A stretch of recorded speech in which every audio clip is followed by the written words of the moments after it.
జయ శ్రీరామ్. శుక్లాంబరధరం విష్ణుం శశివర్ణం చతుర్భుజం ప్రసన్నవదనం ధ్యాయేత్ సర్వవిఘ్నోపశాంతయే. రామాయ రామభద్రాయ రామచంద్రాయ వేధసే రఘునాథాయ నాథాయ సీతాయాః పతయే నమః. వాల్మీకి రామాయణం శ్రీ పుల్లల శ్రీరామచంద్రుడు గారు తెలుగు చేసినది. సుందరకాండం 16 రోజుల పారాయణలో ఉన్నాం. 16 రోజుల పారాయణలో 10వ రోజు పారాయణ 38వ సర్గ దగ్గర నుంచి 42వ సర్గ దాకా జరుగుతుంది. 38వ సర్గం. సీత హనుమంతునకు చిత్రకూటముపై జరిగిన కాక వృత్తాంతమును గూర్చి చెప్పుట. పిదప మాటలలో నేర్పరి అయిన ఆ హనుమంతుడు సీత పలికిన మాటలు విని చాలా సంతోషించి ఆమెతో, మంగళప్రదమైన దర్శనము గల ఓ దేవి, నీవు చెప్పిన విషయము చాలా బాగున్నది. స్త్రీల స్వభావమునకు పతివ్రతల వినయానికి అనుగుణముగా ఉన్నది. నా వీపుపై ఎక్కి అతి విశాలము 100 యోజనాల దీర్ఘము అయిన సముద్రమును దాటుట స్త్రీకి చాలా కష్టమైన విషయము. శ్రీరాముడు తప్ప ఇతరులనెవ్వరిని స్పృశించను అని నీవు చెప్పిన రెండవ కారణము, మహాత్ముడైన ఆ శ్రీరాముని భార్యవైన నీకే తగి ఉన్నది. నీవు తప్ప మరి ఏ స్త్రీ అయినా ఇట్టి మాట చెప్పగలదా? ఓ దేవి, నీవు ఏ విధముగా ప్రవర్తించినావో, నా ఎదుట ఏమేమి మాటలాడినావో దానినంతను శ్రీరామునకు తెలుపగలను.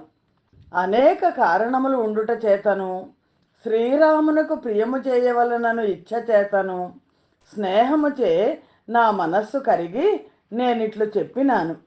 లంక ఎదిరింప శక్యము కానిది, మహాసముద్రమును దాటుట చాలా కష్టము. నాకు నిన్ను తీసుకొని పోవుటకు తగిన సామర్థ్యము కూడా ఉన్నది. ఈ అన్ని కారణములను దృష్టిలో ఉంచుకొని నేనిట్లు చెప్పినాను.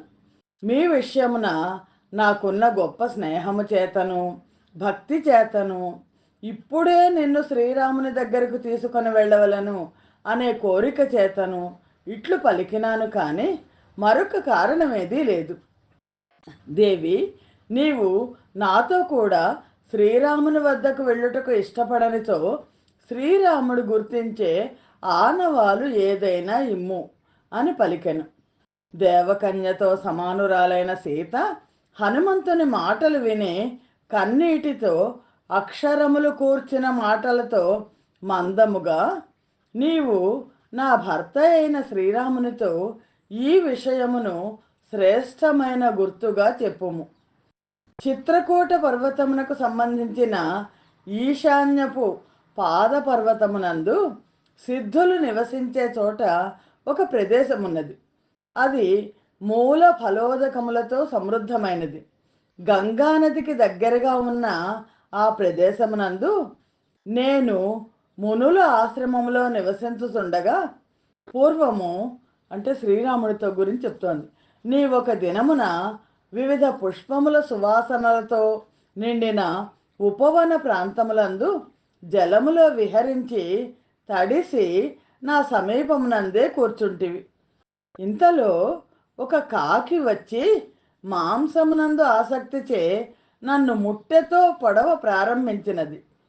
అప్పుడు నేను మట్టి బెడ్డలు విసిరి దానిని నివారించి తిని, ఆ కాకి నన్ను మాటి మాటికి పొడుచుచు పారిపోయి దాక్కొన్ను. అది ఎంతసేపైనను ఇట్లే చేయుచు మాంసము నుండి మరలలేదు. నాకు ఆ కాకిపై చాలా కోపము వచ్చినది.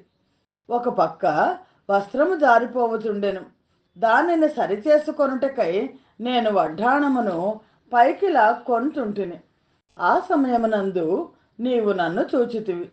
అప్పుడు ఆ కాకి మీద కోపముతో ఉన్న నన్ను నీవు పరిహసింపగా నేను సిగ్గుపడి తిని, ఆహారము కొరకై ఆ కాకి నన్ను చీరగా నేను నీ వద్దకు వచ్చి తిని, నేను అలసిపోయి అచటనే కూర్చుని ఉన్న నీ ఒడిలో కూర్చుంటిని. అప్పుడు కోపముతో ఉన్న నన్ను నీవు నవ్వుచూ ఓదార్చితివి. నాథా, శ్రీరామ, ఆ విధముగా కాకి కోపము కలిగించుటచే ముఖము కన్నీళ్లతో నిండగా మెల్లగా నేత్రములు తుడుచుకొనుచున్న నన్ను నీవు చూచితివి. నేను ఎక్కువ అలసట చెంది ఉండుట చేత శ్రీరాముని ఒడిలో నీ ఒడిలో చాలాసేపు నిద్రించి తిని అని హనుమతో చెప్తోంది. పిదప శ్రీరాముడు నా ఒడిలో నిద్రించినాడు. పిదప ఆ కాకి అక్కడికి మళ్ళీ వచ్చి నిద్ర నుండి మేల్కొని రాముని తొడ నుండి లేచిన నా దగ్గరకు వచ్చి స్తన మధ్య ప్రదేశమునందు చీరెను. మాటి మాటికి ఎగిరి ఎగిరి అది నన్ను చాలా ఎక్కువగా చీరెను. అప్పుడు స్రవించిన రక్తబిందువులు మీద పడి శ్రీరాముని దేహము తడిసెను. ఆ విధముగా ఆ కాకి నన్ను బాధించుతుండగా నేను సుఖముగా నిద్రపోతున్న శ్రీరాముని మేల్కొల్పితిని. శ్రీరాముడు అప్పుడు స్తనములపై పీడింపబడిన నన్ను చూచి కోపించిన సర్పము వలె బుసలు కొట్టుచూ, సీత, నీ స్తన మధ్య ప్రదేశమునందు గాయపరిచిన వాడు ఎవడు? కోపించిన 5 తలల మహాసర్పముతో ఆడుకుంటున్నవాడు ఎవడు అని అడుగుతూ నలువైపులా పరికించి రక్తముతో కూడిన వాడి అయిన గోళ్లతో నాకు ఎదురుగా ఉన్న ఆ కాకిని చూచెను. ఆ కాకి దేవేంద్రుని కుమారుడట. పర్వత మధ్యములయందు నివసించుచుండునట. శీఘ్ర గమనములో వాయువుతో సమానమట. బుద్ధిమంతులలో శ్రేష్ఠుడు మహాబాహువు అయిన శ్రీరాముడు అప్పుడు కోపముతో కళ్ళు తిప్పుచు ఆ కాకి విషయమున క్రూరమైన నిర్ణయమును చేసి దర్భాసనము నుండి ఒక దర్భను తీసుకొని దానిపై బ్రహ్మాస్త్రమును సంధించెను. ఆ దర్భ ప్రళయ కాలాగ్ని వలె ఆ పక్షి ఎదుట ప్రజ్వలించెను. శ్రీరాముడు ఆ మండుతున్న దర్భను ఆ కాకిపైకి విసరగా ఆ దర్భ ఆకాశమునందు దానిని తరుముకొనుచూ వెళ్ళెను. ఆ దర్భ తరుముకొని వచ్చుచుండగా ఆ కాకి ఎన్ని విధముల ఎగురుచూ పోవుటకు వీలగునో అన్ని విధములా ఎగురుచూ పోయెను. రక్షణము కోరుచూ లోకములో అంతటా తిరిగెను. ఆ కాకి రక్షకుని కొరకై 3 లోకాలు తిరిగి తండ్రి అయిన ఇంద్రుడు, ఇతర దేవతలు, మహర్షులు కూడా తమకు వానిని రక్షించు శక్తి లేదని పరిత్యజించగా చివరికి వచ్చి ఆ శ్రీరాముణ్ణే శరణు పొందినది. శరణాగత రక్షకుడైన శ్రీరాముడు శరణుదొచ్చి నేలపై పడి నమస్కరించుతున్న ఆ కాకిని అది సంపదగినదే అయినను జాలిగొని రక్షించెను. అలసిపోయి దుఃఖించుతూ వచ్చుచున్న ఆ కాకిని చూచి శ్రీరాముడు బ్రహ్మాస్త్రమును వ్యర్థము చేయుట శక్యము కాదు, అందుచేత ఏమి చేయవలనో చెప్పుము అని పలికెను. నీ బాణముతో నా కుడి కన్నును హింసించుము అని ఆ కాకి కోరగా శ్రీరాముడు ప్రయోగించిన ఆ దర్భ ఆ కాకి కుడి కంటిని హింసించెను. ఈ విధముగా ఆ కాకి తన కుడి కన్నును ఇచ్చివేసి ప్రాణములను దక్కించుకొనెను. ఆ కాకి శ్రీరామునకు దశరథ మహారాజునకు నమస్కారములు చేసి రాముని అనుజ్ఞ తీసుకొని తన నివాసమునకు వెళ్ళిపోయాను. మహారాజా, నన్ను బాధించినందుకు ఒక కాకి మీద కూడా బ్రహ్మాస్త్రమును ప్రయోగించినావు కదా. నీ వద్ద నుండి నన్నే అపహరించుకొని పోయిన వాడిని ఇట్లు క్షమించి ఊరుకున్నావేమి? నీవు గొప్ప ఉత్సాహముతో శత్రు సంహారము చేసి నాపై కృప చూపుము. ఓ నాథ, నీవు నాథుడవై ఉండగా నేను ఇప్పుడు అనాథురాలను వలె అయితిని. దయ ధర్మములలోకెల్లా ఉత్తమ ధర్మమున విషయమును నీవే నాకు చెప్పితివి కదా. నీవు గొప్ప వీర్యము, ఉత్సాహము, బలము కలవాడవు. నీవెంతటి వాడవో ఎవ్వరూ తెలుసుకొనజాలరు, నిన్నెవ్వరూ క్షోభింపచేయజాలరు. సరాసరి శ్రీరాముడితో మాట్లాడుతోంది. ఆ మాటలన్నీ హనుమ శ్రీరామునికి చెప్పాలి అని. గాంభీర్యములో సముద్రము వంటి వాడవు, సముద్ర సహితమైన భూమండలమునకు అంతకు ప్రభు అయిన వాడవు, దేవేంద్రునితో సమానుడు. ఈ విషయములన్నీ నాకు తెలియను. ఈ విధముగా అస్త్రవేత్తలలో శ్రేష్ఠుడవైన, సత్యవంతుడవైన, బలవంతుడవైన నీవు రాక్షసుల మీద అస్త్రములను ఎందువలన ప్రయోగించుటలేదు? నాగులు కాని, గంధర్వులు కాని, అసురులు కాని, దేవతాగణములు కాని యుద్ధములో శ్రీరాముని వేగమును ఎదుర్కొనుటకు సమర్థులు కారు. పరాక్రమశాలి అయిన అట్టి శ్రీరామునకు నా విషయమునందు ఏమాత్రమైన తొందర ఉన్నతో అతడు తీక్షణములైన శరములతో ఆ రాక్షసులను నశింపచేయటలేదేమి? లక్ష్మణుడైన అన్నగారి ఆజ్ఞ చేత నన్ను ఎందువలన రక్షించుటలేదు? వాయువు అగ్నులతో సమానమైన తేజస్సు గల పురుషశ్రేష్ఠులైన ఆ శ్రీరామ లక్ష్మణులను దేవతలు కూడా ఎదిరింపదాలరు. అట్టి వారై ఉండి కూడా వారు నన్ను ఎందువలన రక్షించకున్నారు?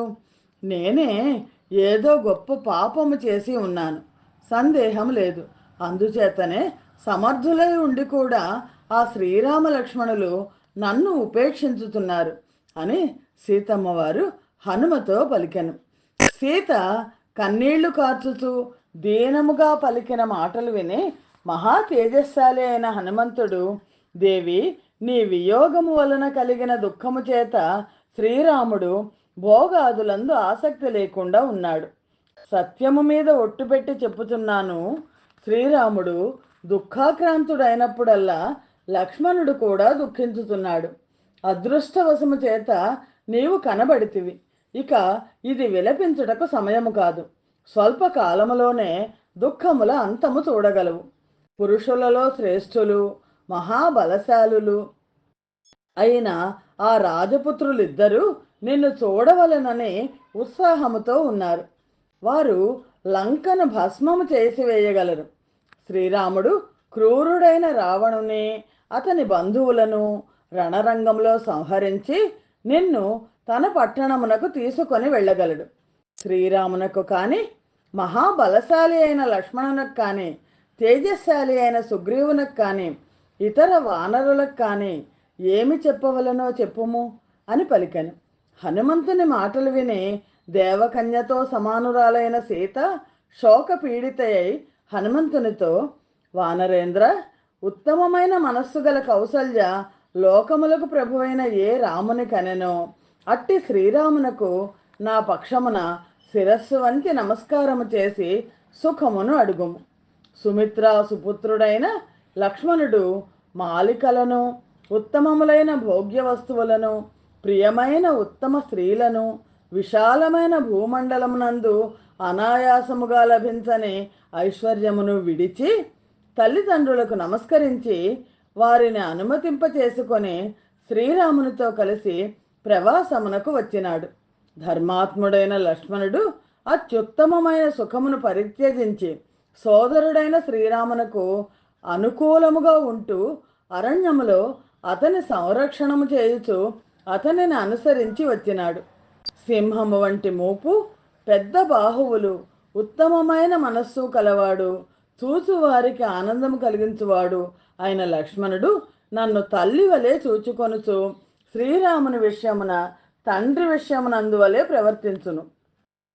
వీరుడైన లక్ష్మణునకు ఆనాడు నన్ను రావణుడు హరించుతున్నట్లు తెలియదు.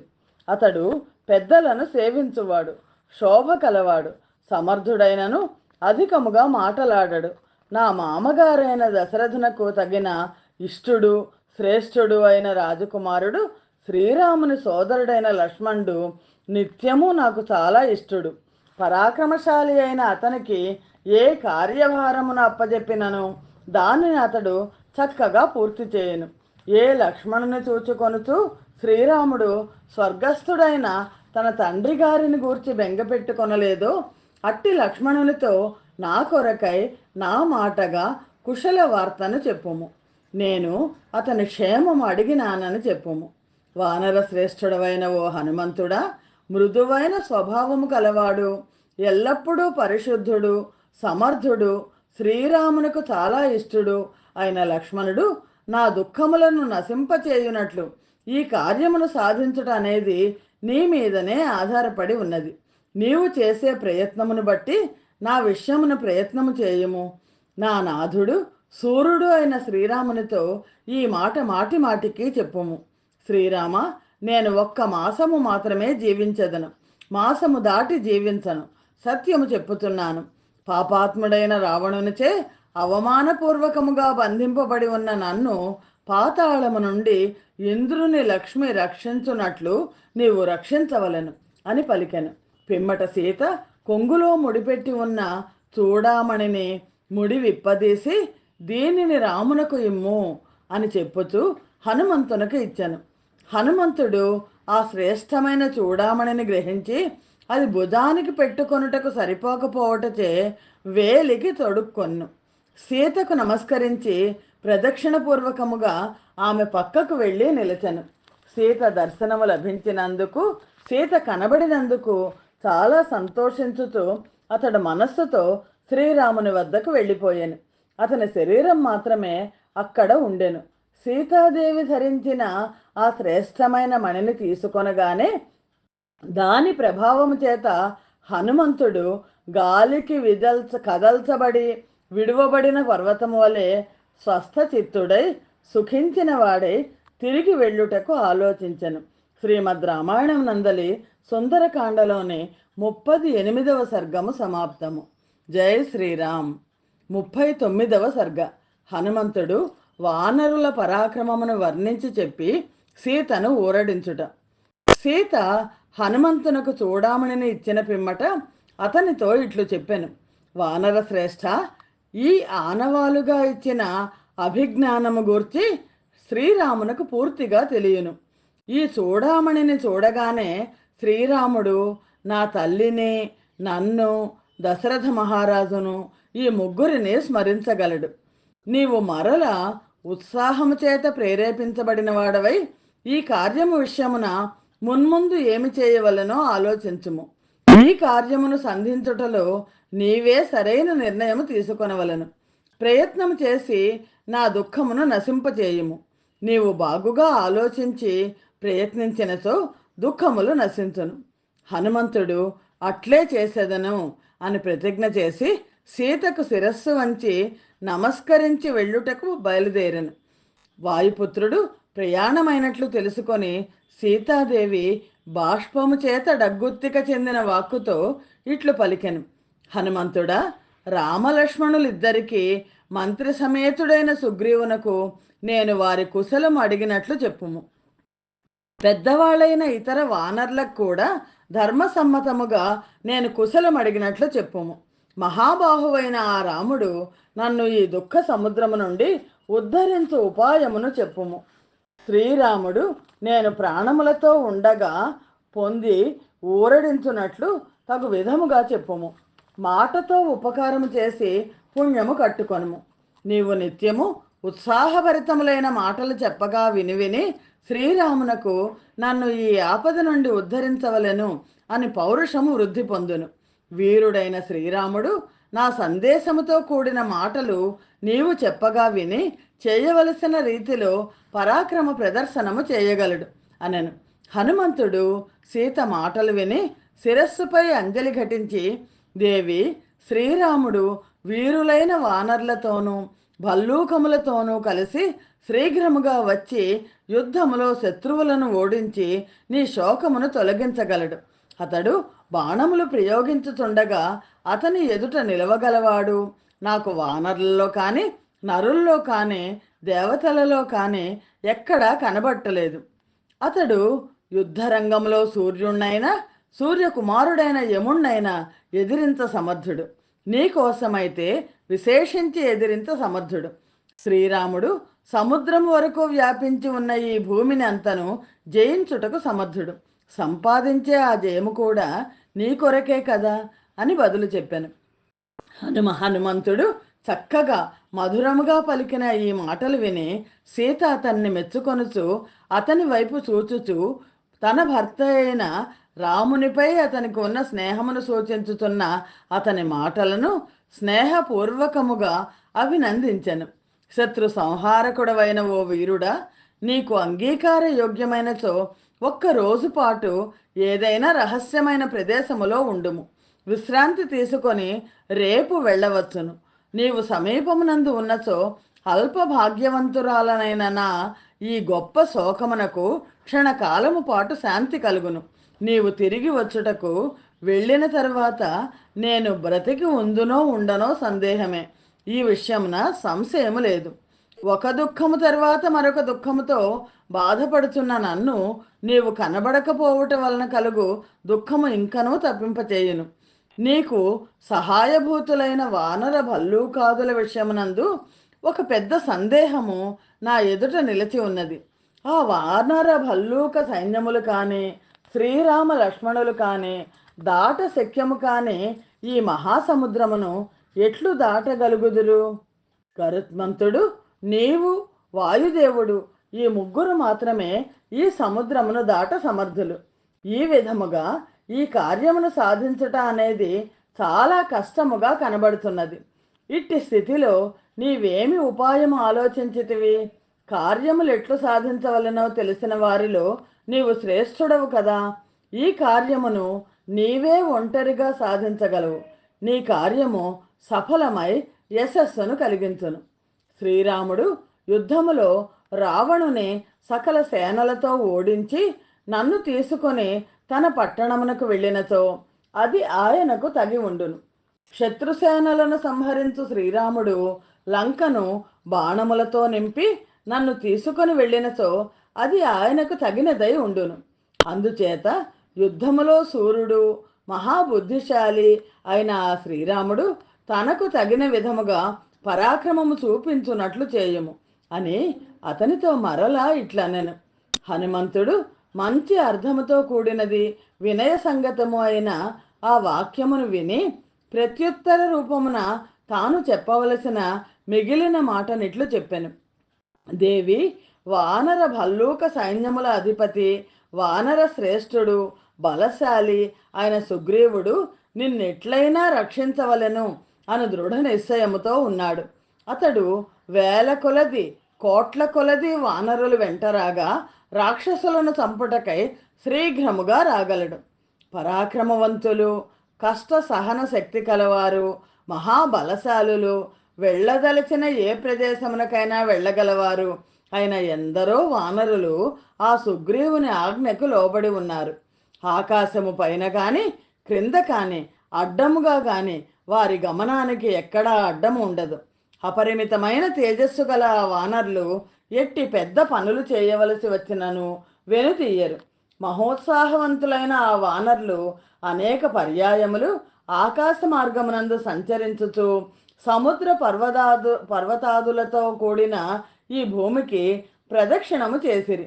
ఆ వానరులలో కొందరు నాకంటే గొప్పవారు, కొందరు నాతో సమానులు. నాకు తీసిపోయేవాడు ఒక్కడూ సుగ్రీవుని దగ్గర లేడు. నేను ఇక్కడికి వచ్చినాను అంటే మహాబలవంతులైన వాళ్ళ మాట చెప్పవలెనా? ఏ పని మీదనైనా సామాన్యులను పంపుదురు కానీ శ్రేష్ఠులను పంపరు కదా దేవి. అందుచేత నీవు విచారించకుము, నీ దుఃఖము విడిచిపెట్టుము. ఆ వానర సేనా నాయకులందరూ ఒక్క దుముకులో లంక చేరగలరు.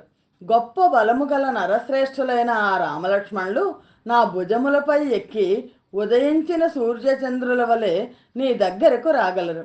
నరులలో శ్రేష్ఠులు వీరులు అయిన శ్రీరామ లక్ష్మణులు కలిసి వచ్చి బాణముల చేత లంకానగరమును నశింపచేయగలరు. రఘువంశమునకు ఆనందము కలిగించు శ్రీరాముడు పరివారముతో కూడి రావణుని సంహరించి నిన్ను తీసుకొని తన పట్టణమునకు తిరిగి వెళ్ళగలడు. అందువలన నీవు ఊరడిల్లుము, నీకు క్షేమమగుగాక. కాలమునకై వేచి ఉండుము. ప్రజ్వలించుతున్న అగ్నివలి ఉన్న శ్రీరాముని కొద్ది కాలములోనే చూడగలవు. ఈ రాక్షసరాజు పుత్రులతోనూ అమాత్యులతోనూ బంధువులతోనూ సహా చంపబడిన పిమ్మట నీవు రోహిణి చంద్రునితో కలిసినట్లు శ్రీరామునితో కలవగలవు. శీఘ్రముగా శోకపు అంతమును చూడగలవు. అచిర కాలములో శ్రీరామునిచే సంహరించబడిన రావణుని చూడగలవు. హనుమంతుడు సీతను ఈ విధముగా ఓదార్చి తిరిగి వెళ్ళుటకు నిశ్చయించుకొని సీతతో మరలా ఇట్లు పలికెను. ఓ పూజ్యురాలా, శత్రువులను సంహరించుటకు దృఢముగా నిశ్చయించుకున్న శత్రు సంహారకుడైన శ్రీరాముడు ధనస్సు చేతితో ధరించి లక్ష్మణుడు లంకా ద్వారమునకు శీఘ్రముగా రాగలరు. నీవు వారిని చూడగలవు. వానరులు, సింహములు, పెద్ద పులులు వంటి పరాక్రమము కలవారు. వారి శరీరములు ఏనుగుల వలె ఉన్నతమైనవి. వారికి గోళ్ళు, కోరలే ఆయుధములు. అట్టి వానరులందరూ కలిసి శీఘ్రముగా రాగలరు. వారిని నీవు చూడగలవు. పర్వతాల వలె ఉన్న వానర శ్రేష్ఠుల అనేకమైన గుంపులు లంకలోనూ మలయ పర్వత ప్రాంతములందును గర్జించుచు సంచరించుచుండగా నీవు చూడగలవు. తీక్ష్ణమైన మన్మథ బాణము చేత మర్మస్థానమునందు కొట్టబడి శ్రీరాముడు సింహము చేత పీడింపబడిన ఏనుగు వలె సుఖమును పొందదాలకున్నాడు. ఓ దేవి, దుఃఖముతో ఏడవకము. నీ మనస్సుకు దుఃఖము కలుగకుండుగాక. శచీదేవికి భర్త అయిన దేవేంద్రుడు రక్షకుడుగా ఉన్నట్లు నీకు భర్త అయిన శ్రీరాముడు రక్షకుడుగా ఉన్నాడు కదా. శ్రీరాముని కంటే గొప్పవాడు కానీ, లక్ష్మణునితో సమానుడు కానీ మరొకడు ఎవడైనా ఉన్నాడా? అగ్ని వాయువులతో సమానులైన ఆ సోదరులిద్దరూ నీకు ఆశ్రయముగా ఉన్నారు కదా. నీకేమి భయము? ఓ దేవి, రాక్షస గణములతో నిండి అతి భయంకరమైన ఈ ప్రదేశములో ఇంక నీవు చాలా కాలము ఉండవు. రాముడిక్కడకు వచ్చుటలో ఏమాత్రమూ ఆలస్యము ఉండదు. నేను తిరిగి వెళ్ళి ఆ శ్రీరాముణ్ణి కలిసేంత కాలము మాత్రము ఓపిక పట్టుము. శ్రీమద్ రామాయణం నందలి సుందరకాండలోని 39వ సర్గము సమాప్తము. జయ శ్రీరామ్. 40వ సర్గము 40వ సర్గ. సీత శ్రీరామునకు మరలా సందేశమునిచ్చుట, హనుమంతుడు ఆమెను ఓదార్చి ఉత్తర దిక్కు వైపు ప్రయాణించుట. దేవకన్యతో సమానురాలైన సీత మహాత్ముడైన హనుమంతుని మాటలు విని తనకు హితమైన వాక్యము ఇట్లు పలికెను. హనుమంతుడా, సగము సగము సస్యము మొలచిన భూమి వర్షము పడగానే వికసించినట్లు మంచి మాటలు చెప్పుతున్న నిన్ను చూచి నేను ఆనందించుతున్నాను. దుఃఖము చేత కృషించిన అవయవములతో నేను పురుషశ్రేష్ఠుడైన ఆ శ్రీరాముని స్పృశించవలెనని నాకు కోరిక ఉన్నది. నాపై దయచూపి ఆ కోరిక సఫలమగునట్లు చేయుము. హనుమంతుడా, కోపముతో కాకిపై విసరగా దాని కన్నును నశింపచేసిన ఇషీకను రామునకు ఆనవాలుగా చెప్పుము అని ఇంకనూ ఇట్లు చెప్పాను. రామా, ఒకనాడు నా నుదుట తిలకము చెరిగిపోయాను. అప్పుడు నీవు మణిశిల తీసి దానితో నుదుట తిలకము ఉంచుటకు బదులుగా గండస్థలముపై ఉంచితివి. ఈ విషయమును గుర్తు చేసుకొనుము. పరాక్రమవంతుడవు, మహేంద్ర వరుణులతో సమానుడవు అయిన నీవు నేను అపహరించబడి రాక్షసుల మధ్య నివసించుతుండగా ఎందుకు ఉపేక్షించుతున్నావు? దివ్యమైన ఈ చూడామణిని చాలా జాగ్రత్తతో కాపాడుకొనుచున్నాను.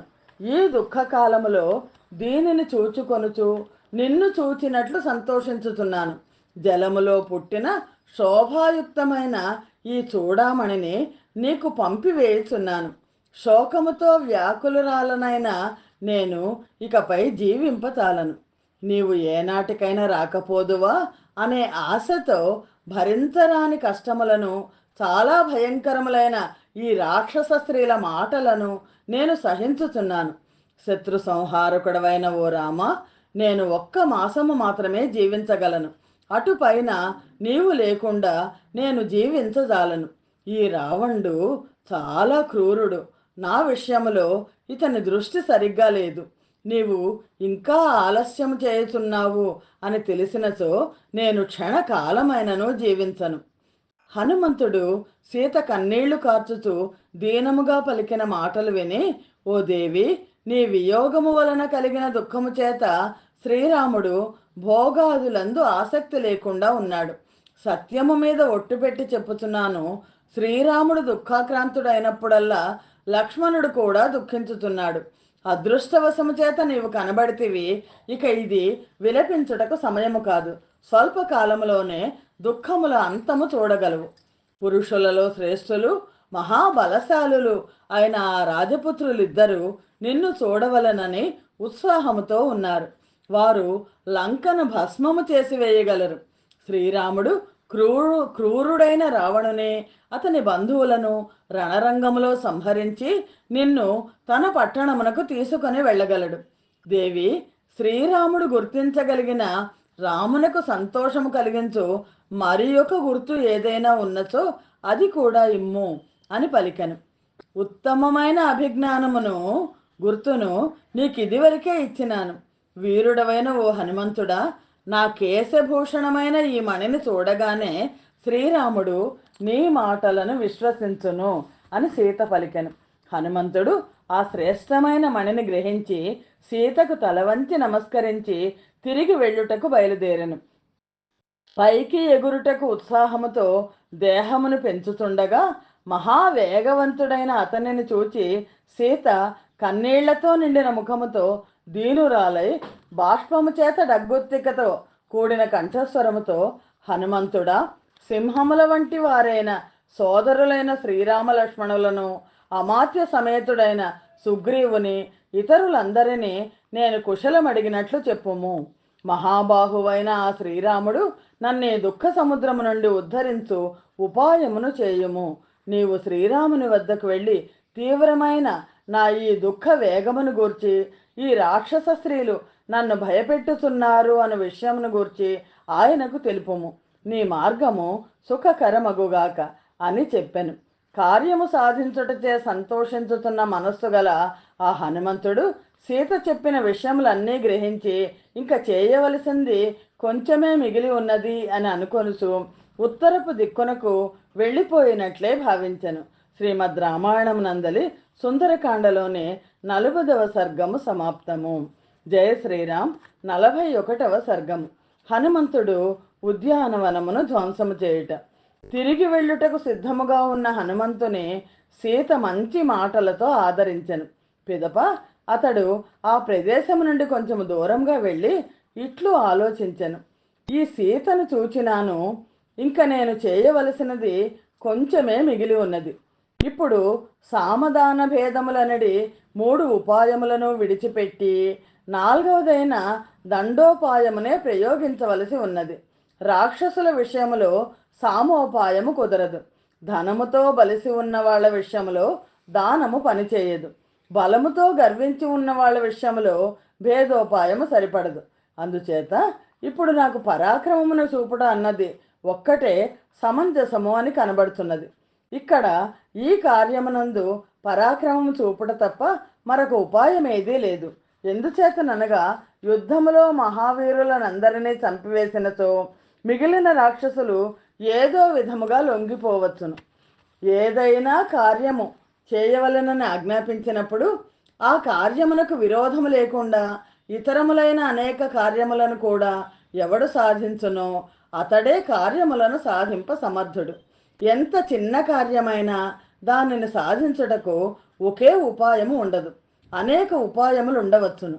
అందుచేత ఒక కార్యమును సాధించుటకు అనేకములైన ఉపాయములు ఎవనికి తెలియనో అతడే కార్యములు సాధించుటకు సమర్థుడు. యుద్ధములో శత్రువుల బలమునందు మనవారి బలమునందు ఎట్టి తారతమ్యమున్నదో నేను ఇక్కడనే తెలుసుకొని అటు పిమ్మట సుగ్రీవుని వద్దకు వెళ్ళినచో అప్పుడు నేను ప్రభువు ఆజ్ఞను బాగా నిర్వహించిన వాడిని అవుతాను. నాకిప్పుడు రాక్షసులతో సులభముగా యుద్ధము తప్పక వచ్చే ఉపాయం ఏమున్నది? అట్లే నా బలము సఫలము ఎట్లగునో కదా. ఆ రావణుడు యుద్ధములో నన్నెట్లు మెచ్చునో కదా.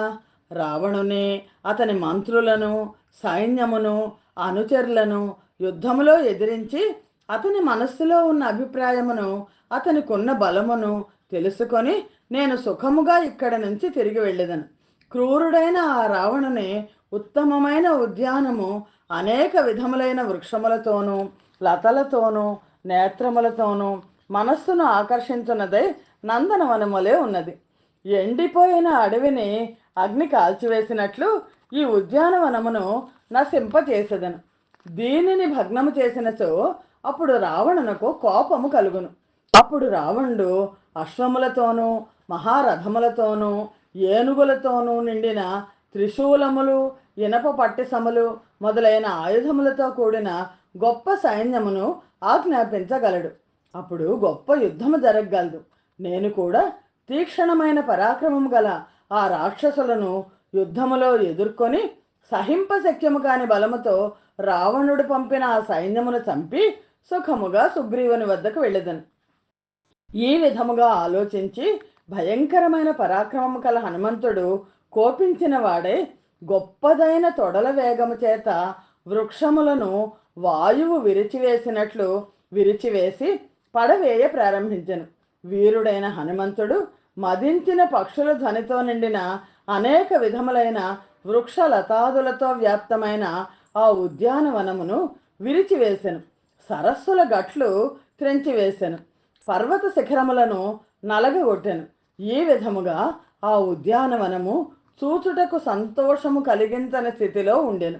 ఆ ఉద్యానవనములో అనేక విధములైన పక్షుల అరుపులు ప్రారంభించెను. చెరువుల గట్లు తెగిపోయెను. ఎర్రని చిగుళ్ళు, అనేక విధములైన వృక్షములు, లతలు వాడిపోయెను. ఈ విధముగా ఆ ఉద్యానవనము దావాగ్నిచే కాల్చివేయబడినట్లు కనబడుతుండెను. ఆధారమైన స్తంభములు, చెట్లు మొదలైనవి అస్తవ్యస్తములగుట చేత లతలు దుఃఖాక్రాంతలైన స్త్రీల వలె పడిపోండెను. హనుమంతుడు గొప్పదైన ఆ ఉద్యానవనములోని లతాగృహములను, చిత్రగృహములను నశింపచేసెను. మహాసర్పములను, ఇతర క్రూర మృగములను ఎగరగొట్టెను. రాతి కట్టడములను, ఇతర గృహములను పడగొట్టెను.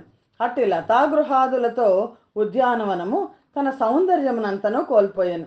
రావణుని స్త్రీలకు ఆనందము కలిగించు అశోకలతల సముదాయములు గల ఆ ఉద్యానవన ప్రదేశము హనుమంతుని బలముచే శోకమను లతకు పందిరిగా అయ్యెను. ఆ హనుమంతుడు మహాత్ముడైన ఆ రావణుని మనస్సునకు ఆ విధముగా గొప్ప అప్రియమును చేసి చాలామంది బలశాలులైన వీరులతో ఒంటరిగానే యుద్ధము చేయుటకు నిశ్చయించుకొని ఆ ఉద్యానవన ముఖద్వారము దగ్గర నిలిచి ఉండెను. శ్రీమద్ రామాయణం నందలి సుందరకాండలోని 41వ సర్గము సమాప్తము. జయ శ్రీరామ్. 42వ సర్గము. రావణుడు కింకరులను పంపగా హనుమంతుడు వాళ్లను సంహరించుట. అప్పుడు లంకలో ఉన్న వారందరూ పక్షుల అరుపులు, వృక్షములు విరిగిపోయినప్పుడు కలిగిన ధ్వనిని విని భయము చేత చెలించిపోయిరి. ఆ ఉద్యానవనములోని మృగములు, పక్షులు భయముతో వ్యాకులములై పారిపోవచ్చు ధ్వని చేశాను. రాక్షసులకు భయసూచకములైన శకునములు కనబడినవి. అప్పుడు వికృతములైన ముఖములు గల రాక్షస స్త్రీలు నిద్ర నుండి మేల్కొని విరిగిపోయి ఉన్న ఆ ఉద్యానవనమును, వీరుడైన ఆ హనుమంతుని చూచిరి. గొప్ప బాహువులు, గొప్ప ధైర్యము, గొప్ప బలము గల ఆ హనుమంతుడు ఆ రాక్షస స్త్రీలను చూచి వాళ్లను ఇంకనూ భయపెట్టుటకై ఇంకా పెద్దదైన ఆకారము ధరించెను. ఆ రాక్షస స్త్రీలు పెద్ద శరీరముతో పర్వతము వలె ఉన్న మహాబలశాలి అయిన ఆ వానర్ని చూచి సీతను, ఇతడెవరు? ఎవరికి సంబంధించినవాడు? ఇతడు ఇక్కడికి ఎక్కడి నుండి ఎందుకు వచ్చినాడు? నీతో ఇతడు ఏమి మాట్లాడినాడు? నీవేమి భయపడకుము, మాకు చెప్పుము. ఇతడు నీతో ఏమి మాట్లాడాడు అని ప్రశ్నించిరి.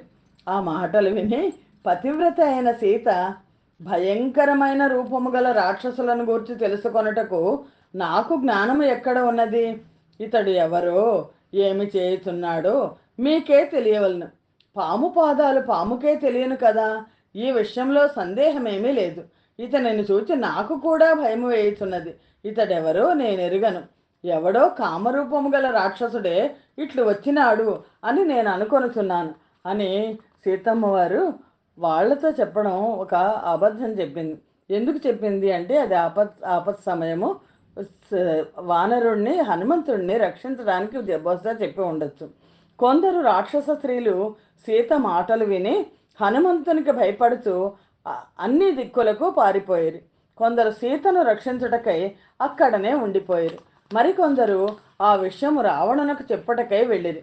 వికృతమైన ముఖము గల రాక్షస స్త్రీలు రావణుని వద్దకు వెళ్ళి అతనితో భయంకరంగా ఉన్న వానరుని గూర్చి చెప్పుటకు ప్రారంభించిరి. మహారాజా, భయంకరమైన శరీరము, అమితమైన పరాక్రమము కల ఒక వానరుడు అశోకవన మధ్యలో ఉన్నాడు. అతడు సీతతో సంభాషణము చేసినాడు. సీత మేమెంత అడిగినను అతని గురించి చెప్పుటలేదు. అతడు దేవేంద్రుని దూత కానీ, కుబేరుని దూత కానీ, లేదా సీతను వెదకుటకై శ్రీరాముడు పంపిన దూత కానీ అయి ఉండవచ్చును. ఆశ్చర్యకరమైన రూపము గల అతడు మనోహరము, అనేక విధములైన మృగములతోనూ పొదలతోనూ నిండినది అయిన నీ ఉద్యానవనమును తుడిచిపెట్టి వేసినాడు. ఆ ఉద్యానవనంలో అతడు నశింపచేయని ప్రదేశం ఏదీ లేదు. సీత ఎక్కడ కూర్చుండునో ఆ ప్రదేశం మాత్రము అతడు నశింపచేయలేదు. అతడు జానకిని రక్షించుటకై ఆ ప్రదేశము నశింపచేయకుండా విడిచినాడో లేదా శ్రమ వలన అట్లు చేసినాడో తెలియదు. కానీ లేదా అతనికి శ్రమ ఏమిటి? జానకిని రక్షించుటకే అతడు అట్లు చేసి ఉండొచ్చు. అందమైన చిగుళ్లతోనూ పుష్పములతోనూ నిండి ఉన్న ఏ సింసుపా వృక్షమును సీత స్వయముగా ఆశ్రయించినదో దానిని అతడు భగ్నము చేయలేదు. సీతతో మాట్లాడి ఆ వనమును నశింపచేసిన భయంకరాకారుడైన ఆ వానర్నకు నీవు భయంకరమైన దండమును విధింపుము. ఓ రాక్షసరాజా, తన జీవితమును విడుచుటకు సిద్ధముగా ఉన్నవాడు తప్ప మరెవ్వడైనా నీవు మనస్సుతో స్వీకరించిన సీతతో మాట్లాడునా?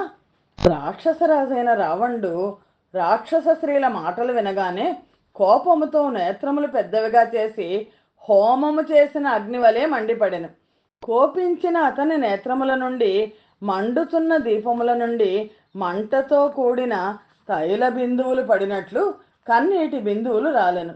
అతడు హనుమంతుని పట్టుకొనుటకు తనతో సమానులైన శూరులైన కింకరులు అనే పేరు గల రాక్షసులను పంపెను. బలవంతులైన 80,000 మంది కింకర్లను ఆజ్ఞాపించగా పెద్ద పెద్ద ఉదరములు, పొడవైన కోరలు, భయంకరమైన ఆకారములు కల ఆ మహాబలశాలులైన కింకర్లందరూ కూటములు, ముద్గరములు అను ఆయుధములు ధరించి యుద్ధము చేయవలను అను ఉత్సాహముతో హనుమంతుని పట్టుకొనుటకై ఆ గృహము నుండి వెడలిరి. ముఖద్వారం దగ్గర స్థిరముగా నిలిచి ఉన్న హనుమంతుని దగ్గరకు చేరి మిడతలు అగ్నివైపు ఎగిరినట్లు అతని మీదికి అతి వేగముగా వెళ్ళిరి. వాళ్ళు అనేక విధములైన గదలతోనూ బంగారు కట్లు గల పరిఘలతోనూ సూర్యుని వలె మెరేచున్న బాణములతోనూ హనుమంతుని కొట్టిరి. ముద్గరములు, పట్టిసములు, శూలములు, ప్రాసలు, తోమరములు, శక్తులు ధరించి వెంటనే హనుమంతుని చుట్టుముట్టి అతని ఎదుట నిలిచిరి. గొప్ప తేజస్సు, శోభ కల పర్వత సమానుడైన హనుమంతుడు కూడా వాళ్లను చూడగానే తోక నేలపై వేసి కొట్టి గొప్ప శబ్దము కలుగునట్లు చేశాను. దేహము చాలా పెద్దదిగా పెంచి లంకా పట్టణమంతా మారుమ్రోగేటట్లు జబ్బలు చరిచెను. ప్రతిధ్వని కలుగునట్లుగా హనుమంతుడు జబ్బలు చరిచి చేసిన ఆ ధ్వనికి పక్షులు రాలి క్రింద పడిపోయాను. హనుమంతుడు ఈ విధముగా జయ శ్రీరామ్.